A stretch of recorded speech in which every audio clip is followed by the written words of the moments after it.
The Search Podcast USA Edition series is sponsored by PGC. PGC are the longest serving employer of record in North America and can compliantly engage contractors across both the US and Canada on behalf of staffing and recruitment businesses. Our turnkey solution offers a unique access point to the largest staffing market in the world.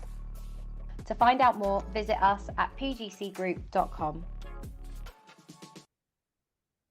Hi everybody, welcome back to another episode of the Search Podcast. I'm Elliott Manning, Managing Director of Payment, Recruitment UK, USA and South Africa.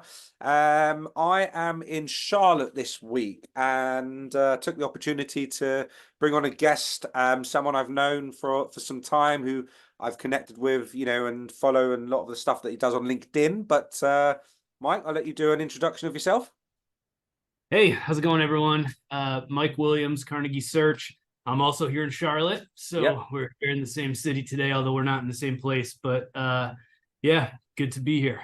Good stuff. Well, look, I'd love to have actually done it with you in person, but I don't have the right technology or the right stuff to sit down and just do it. And if I did, I actually have a micro. I was going to bring it, and then I thought, what, it's so heavy carrying that with me. But look, we've got this, and hopefully we can meet up this week either way. Whilst I'm in town at the same time. Mike, how's 2023 been for you, mate? What's been the outcome of the year for you? So long story short, we hit our goal for the year. Good. So that was a good thing. So it's been a year of a lot of change and transformation in a positive way. So when we started the year, I had just hired my first recruiter. It was started the business last February. So I had been in business for 11 months after having been an agency recruiter for 5 or 6 years before going off on my own. So we started 2023 with my first recruiter. His name's Isaac. So he's about 12 months in with me. Since hired a second recruiter. Her name is Sam. So now we got a team of 3. And so it's been good. So and then in the midst of that, I also welcomed our daughter to the family. Nice. So started a family. Right. Yeah. So building a business. Been a heck of a year. I'm burning the candle at both ends with a flamethrower, as they say. How have you found that? Like, for those listening in that are, I've done it a couple of times with a couple of kids now, and running a business at the same time, but you've just launched a business, you've got new recruits. It's been a turbulent year for some industries. How have you managed everything? Like, are you good? Is it affected you in any way? How's it been? Yeah, I didn't used to have this much gray hair, but no, it's hard. I'm not going to tell you it's easy for sure, but it's, as I sit here now, last night was probably our toughest night of the first 4 months of I was up 6 times in the night, and it's just not sleeping normally is a challenge. But I don't know. I read somewhere they said success is on the other side of frustration. So I think that that's true. You have to kind of be able to be okay with things being hard and get through them. So it is a challenging time, and I have big aspirations. I want to grow a bigger business. I want to have more kids, and it's just, if you want that stuff bad enough, then you just do it. So that's what we're doing. I don't have an answer for anyone when they ever ask me, and they're like, how do you do this? And, you're back and forth to the States, and, I'm involved in a few different things. And it's like, I don't think about it. I just do it. I don't have a choice. And if I did have a choice, then, and I put myself in that position of having a choice, I feel like I shouldn't be in this position in the first place. You've kind of got to go in this tunnel vision mindset, right? And just get it done. But look, you've had a very successful year regardless. You've hit your budget, target, etc., what you wanted to do. For those listening in that don't know, what do you do? What's your market? Yeah, so we are a recruiting firm specifically for the manufacturing sector. Yeah. So we're 100% manufacturing. That was really part of my vision when I started the business, was I wanted to be industry specific and highly niched. Because I came from a recruiting firm where it was a big agency, so they had a lot of different verticals, but the overarching theme was accounting and finance. But it could have been for IT, it could have been for manufacturing, distribution, supply chain. Is just if you're an accountant, right? So I think that's a fine model for if you're Robert Half or if you're, a multi-billion-dollar company. But when you're small like us, you really want to have a very clear value proposition, right? So what we're trying to do is something that's very niched, that we're only manufacturing. We place engineers into the manufacturing sector and some operations leadership. So think of like a plant manager who's running the facility, or the engineer who's designing how the facility will work. So, and then we have an additional layer of niche-ness about us in that we're almost entirely local to Charlotte. So that could mean relocating someone into Charlotte for a job, but 80%, I'll say, of what we do is placements at companies where the position is here in Charlotte. So local manufacturing, engineering, and operations is really our focus. Question for you, because something that's truly quite inspiring, right? I've got to be honest. You've had, and thank you for sharing, obviously, what you guys do. For those that don't know, obviously, engineering is a market that is doing extremely well this year and above like the tech sector and the other markets that have struggled. So, you're in a great space. But one thing that inspires me a lot is that, the two people you've actually employed, they're not experienced recruiters, right? They don't come from an industry of experience in this game, that your game anyway. You've had to train them as well, right? Yeah, both came directly out of college. So Yeah. that's been another layer of complexity. And so that was done intentionally. And it does make it a little harder. But part of my reason for starting this business was I'm just a big advocate of the recruiting career for people in general. If I was not a recruiter, I don't know what I would be, but I would not be earning this type of money and I would not be having this type of impact. There's just no way. So I really enjoy finding people outside of recruiting, showing them this business and all that it can do for them, the way it can change their life, the way that they can make ridiculous amounts of money, and the way that they can also have a ridiculous amount of impact on the companies and the people that they're helping. We're helping people get much better careers, and we're helping companies get much better talent that's advancing them in their goals. So it just feels really good. Yeah. So I wanted to find people who were, young and just bright-eyed, bushy-tailed, wanted to learn and grow. And so yeah, I did it on purpose, but it is challenging to train people. To say the least, right? I always say to a lot of business owners, and just, if they can hire, go for experience. It's a lot easier. It's a lot less time consuming as such. You get someone that can kind of hit the ground running and that kind of stuff. But ultimately, there's the other flip side of it, is that if you can and have the patience, I suppose, more importantly, to be able to support someone without experience to do things the way that you want them to be done, to help them be as successful as you, then, you've really kind of gone for it, right? You've really clearly just kind of thought, you know what? It's just what I'm going to do, and it's just what works for me, and you've made it work, and that's on top of everything else you've had to go through this year. So no, look, as I said, mate, it's truly inspiring, and not very often that you kind of see that happening, but fair play to you. What's the plans coming up for the next 2024, the next year? What do you want to achieve?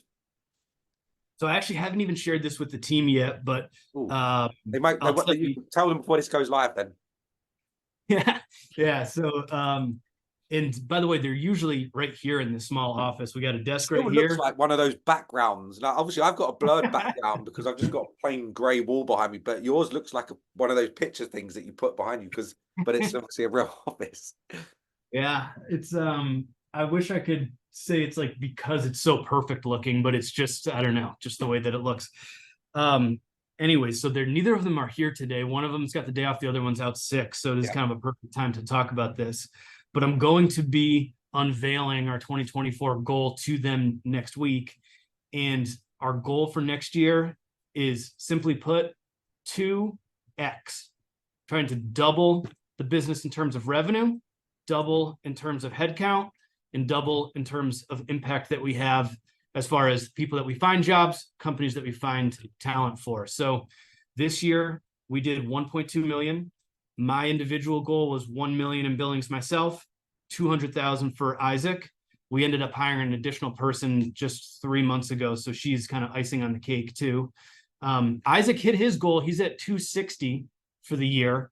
I'm at 930 for the year. So if things go my way, I might crack 1 million, which is be the first time I ever did it. So I'm really hoping that will happen. But come next year, we want to get to 2.4 million with 6 full-time recruiters, including myself.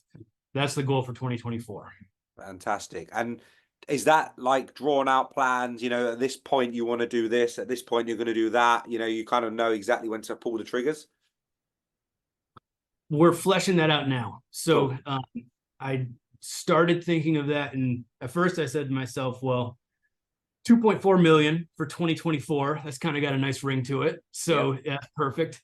And then I said, well, 12 times 2, right? So 200,000 a month. That will be perfect. So we'll just go for 200,000 a month. But until we get more employees, can't really put that number on it. So I think what we'll try to do is ramp up, is like 100,000 January, 120 February, on and on, up and up as we start to hire people. So anyway, that's the plan. That's the big picture plan for 2024. Fantastic. And have you seen much of a difference this year with competition? You know, do you ever come up with like a lot of businesses that are, especially like, you know, the expat scene, you know, the British firms, the European firms are more and more coming over to the States to compete. Do you ever have any challenges against that? I know that you've obviously probably got your own relationships with clients, etc. But have you noticed any changes? So I think when it comes to that topic, one thing I'd remind myself of is the US recruiting market, staffing market cap, right, is $218 billion. It's an insane amount of money that goes to staffing agency firms in the United States, right? So yeah, there's always going to be some competition, but we did $1.2 million last year. That means there's an additional 217 billion and change in market cap that we can go out and get. So yeah, we're going to have to compete in order to get it. But I look at it in terms of there's so much abundance out there that whether we have to compete with firms locally or abroad, that's okay, because there's really a lot that we can do in this market. Do you find it easier concentrated on North Carolina, Charlotte alone? Do you think you're going to start to expand geographically in other locations, or is that where it becomes more complicated, more unmanageable? Well, the reason why we're doing this is because in the manufacturing sector that we recruit in, I think it's really important to go visit the company, see the setting that they work in.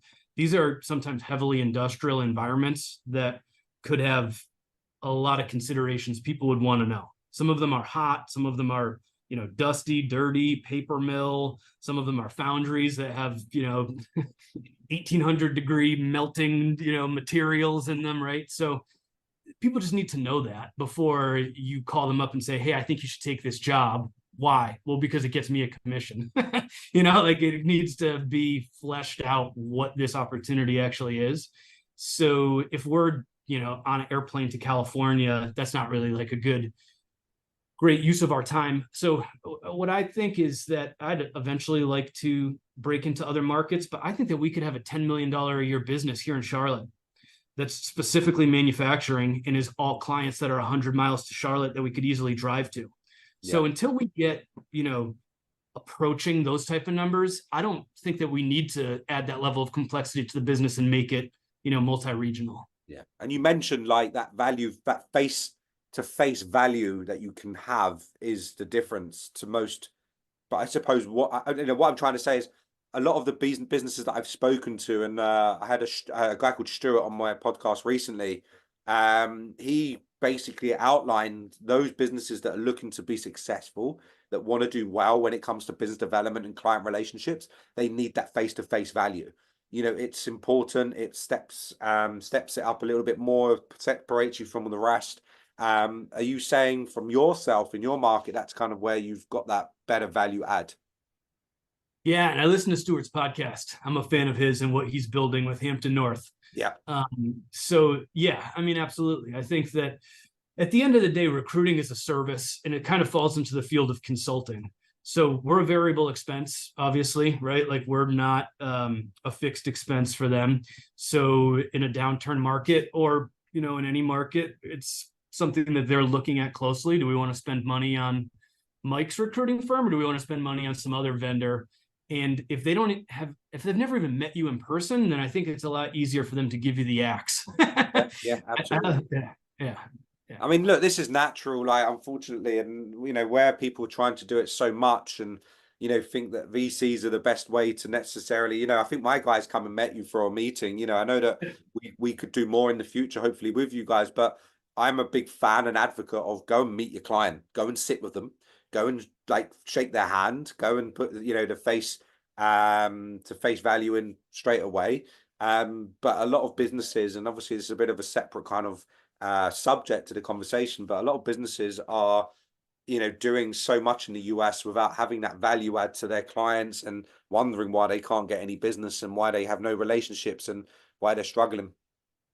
You could get away with it in the post-COVID boom. You kind of just like set up an email drip campaign or post something or send out a bunch of cold emails, and you could do a lot of business. I mean, some people were approaching $1 million desk without ever like leaving the office in those days, just because they were in a hot niche in a boom time.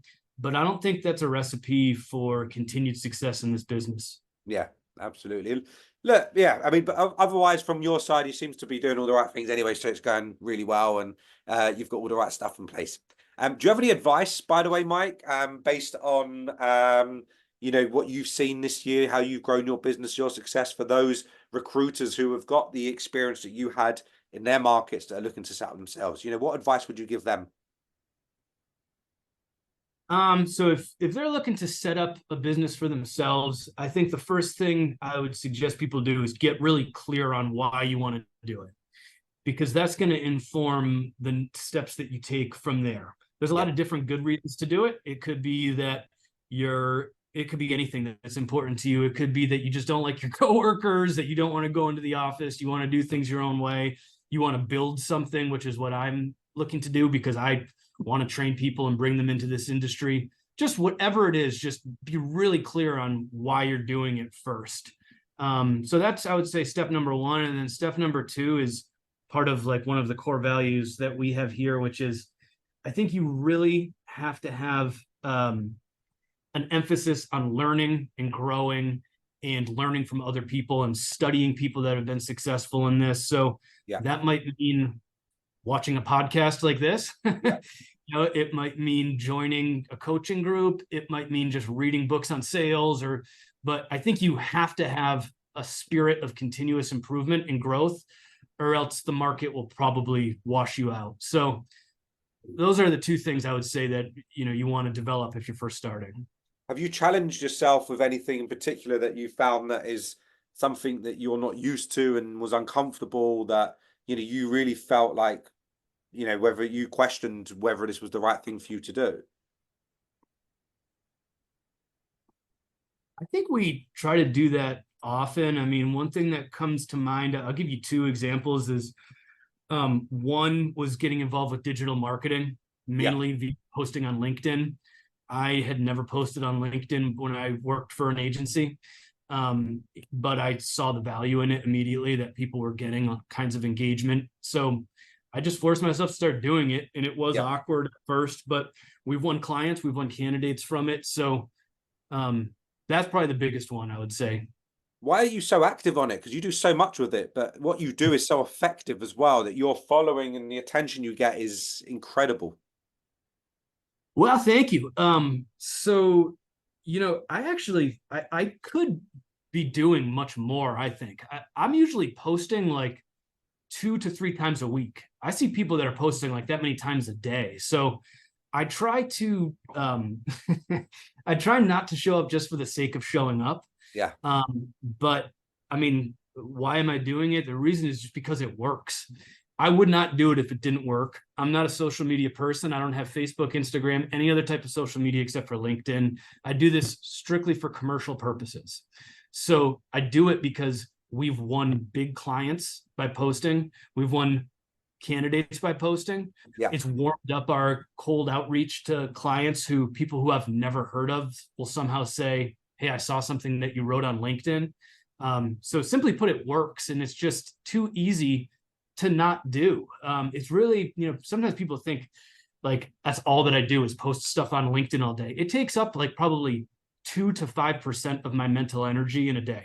Yeah. And I just post it. I do what they call post and ghost. I try not to read all the comments. I'm focusing on other things, but I write it, put it up there, and hopefully good things will happen. But you're actually seeing the ROI, right? You know, you're seeing that return of investment on your time spent doing it, which is the reason to do it. Whereas a lot of people unfortunately do it, but don't really kind of do it for the fact that they're trying to see a return of their time invested in doing so. But if you're doing it also with purpose, that makes a big difference, and you're actually adding value as well, because a lot of the stuff that you actually produce content wise is informative. You know, you're going to get the engagement, you're putting information out there and things that people didn't know that actually makes them want to engage, which I think is probably more important. Well, thank you. I think if you say to yourself, I have to get 3 posts out a day, or 7 posts in a week, because whatever your reasoning is, you're probably going to post some junk in the meantime, because you're just trying to hit a metric. It's like, that's probably leading from a place of wrong intentions, where if you're leading from like, if I can really think of something cool to put out there that people will like, then I'll write it. And if you start there, then I think that's the right place to start. Brilliant. Mike, lovely talking to you. Like, it's been a pleasure getting all this information out of you and helping others. And look, the following that the Search podcast has, I definitely believe there's going to be a lot of value add to a lot of these people out there. There's a huge network that I have in the US. So for you to come in and talk about your success and your inspiring background and what you've achieved, I think there's a lot of questions that people could ask you, a lot that they can learn from at the same time. Not everyone is obviously the same mentally and personally, but there's something that they can learn. And I want to make sure that if they do have anything that they want to query, then they can reach out to you directly and have that chat with you to learn and network. Absolutely. Hey, thanks so much for having me. This was a lot of fun. Glad to be here. No, pleasure. Mike, thanks so much again, and we'll be in touch, and hopefully I'll come see you this week. Looking forward to that.